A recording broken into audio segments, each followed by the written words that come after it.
Hey you guys, Britt here. Hey, I thought I would try my lights and my microphone and stuff and see if I can do a better job of doing these videos, a little more detail. What I considered was, as I was putting my tiles away from this workshop, was that I could probably show you some information from these tiles that's accessible by just grouping them certain ways. So normally I would do a base and do 10 colorants, but one time I did a workshop and they just set the tiles up and did everything beforehand, and when they set them up by color, and it was very nice, but it's hard to explain stuff when you split the bases up. So I thought I would do it this way.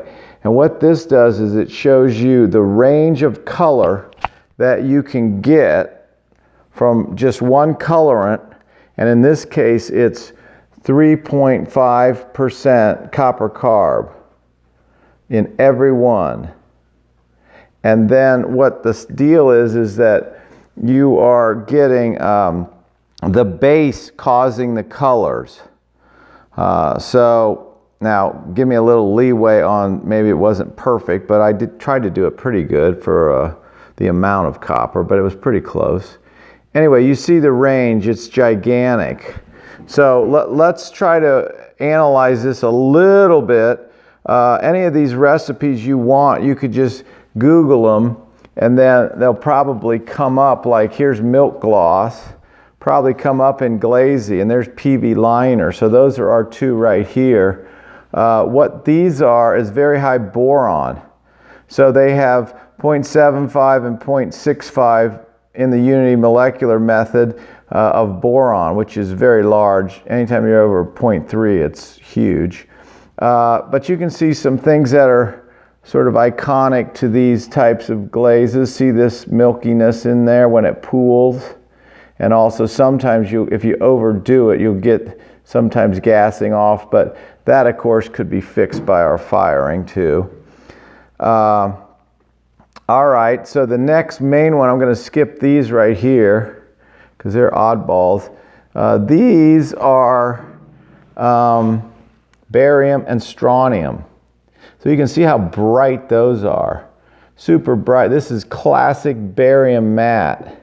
See how it has this white streaky lines. And then what I did was I just subbed 1-to-1 with strontium for you to show the difference.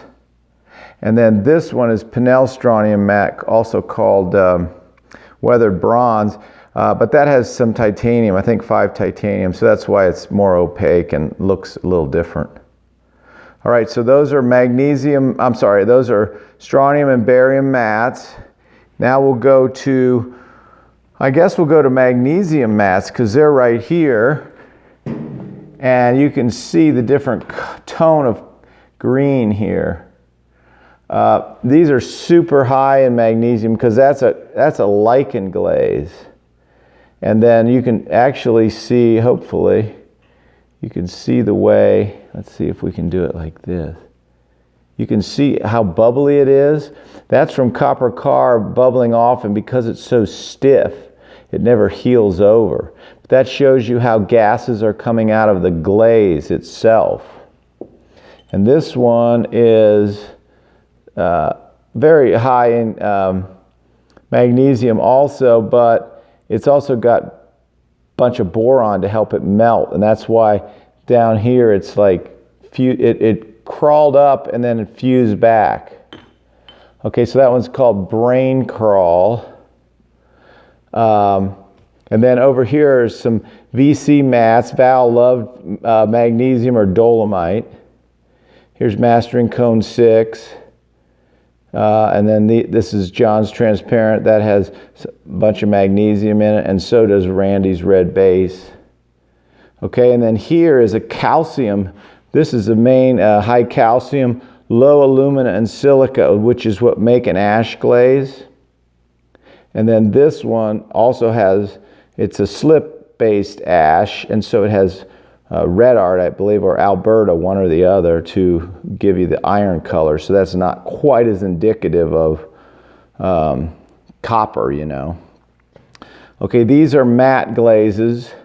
These are a 1:5 ratio of alumina to silica, and they're pretty high alumina. This one didn't get coated too well, but you got the basic idea. And then these are the straight up good glossy bases. I plotted them on an alumina silica chart, so you can do this. This is limits for Ron Roy and John Hesselberth, and you can see a bunch of them are in here. The matte glazes would be up here, the ash glazes down here, etc. But you can do that on your own. What do we got here? We got Odyssey, which has got a very nice glaze. It's got a medium amount of boron. Floating Blue has a lot of boron and sodium. 4-part clear, the main thing with that one is it has spodumene for half of the feldspar, so you get some lithium there. And this is one of the seltzer bases that's very high in sodium. So these give you really nice Oribe colors. And then here is, this is called Temuku Gold, which is basically a cone 10 glaze. They just put a bunch of lithium in to bring it down.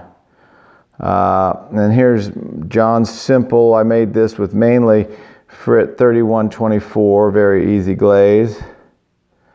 And the one main thing about this one is it's Fisk Celadon. It is a high zinc glaze. And so I think that's why the color's shifting a little there. Let's see, what else did we skip any? No, oh, we skipped a couple up here. This is called Wild Rose Base. And Wild Rose is a weird glaze. It's got 10 lithium and 10 bone ash. So it's a very odd thing. Sometimes it shivers real bad too. So I just put it in there to show people. And then this is the VC matte, and the main thing about this, it has 6 titanium, so that's why it's getting some crystals in the back here, and it's not the same as just straight copper. Anyway, I hope that's good for you. I just wanted to show you the wide range of colors you get from the same amount of copper. All right. Make 10,000 of those and we'll see you tomorrow. And if you like this video, let me know and I'll do one. I have one with chrome and tin and a bunch of other colorants that we use. All right, take care.